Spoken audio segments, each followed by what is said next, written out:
Trump and Carson virtually tied in the latest national Quinnipiac poll. Trump topping the field with 24%, Dr. Carson hot on his heels at 23%. So there they are neck and neck. Senators Marco Rubio and Ted Cruz both seeing some pretty decent gains since the last debate, and Governor Jeb Bush fighting to get back in this game at 4.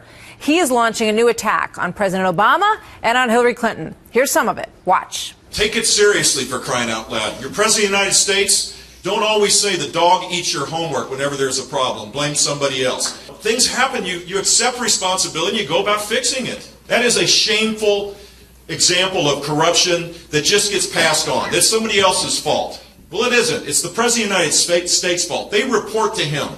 And we need someone who has the guts to take on the public unions. Hillary Clinton, her response to the VA issue and to veterans is that it's a myth. It's a myth that they're being treated poorly, that vets are being treated poorly. The great majority of veterans are being treated fantastic. That's her response. Chief political correspondent Carl Cameron live in Concord, New Hampshire this morning. So, Carl, history is being made in Concord today. What's going on there? Well, it's the kind of history that Donald Trump will like to make in just about an hour or so. Martin O'Malley, the governor of Maryland and the Democratic candidate, is just exiting the Secretary of State's office here in New Hampshire, where the flag is officially up. If you want to run for president, you got to compete in the First in the Nation primary. And today, the filing period is opened. And Secretary of State Bill Gardner and his crew will have a visit in an hour from Donald Trump. There are now 2 official candidates, a gentleman by the name of Mark Stewart Goldstein, who you've probably never heard of and may never again. He actually ran once before and got 100 votes in New Hampshire. He was the first to file when the doors opened. Mr. Martin O'Malley is the first Democrat. Donald Trump will be the first major Republican, and he will pay his $1,000 and become a candidate. And the polls show that Trump and Carson nationally are in a battle. Trump has, in many of the polls here in New Hampshire, has a lead.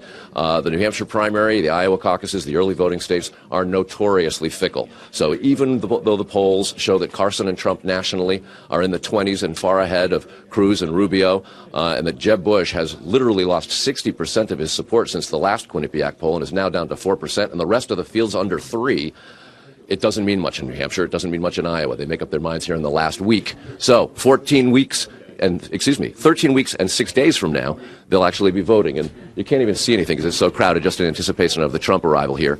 But it'll be a madhouse, and he'll have a press conference. He'll talk on the State House steps on the way here. So officially, the New Hampshire primary filing period of the New Hampshire presidential primary race is now really on. Martha? The race is on. What a day. Going to be very interesting to watch them all come through there today. Carl, thank you so much.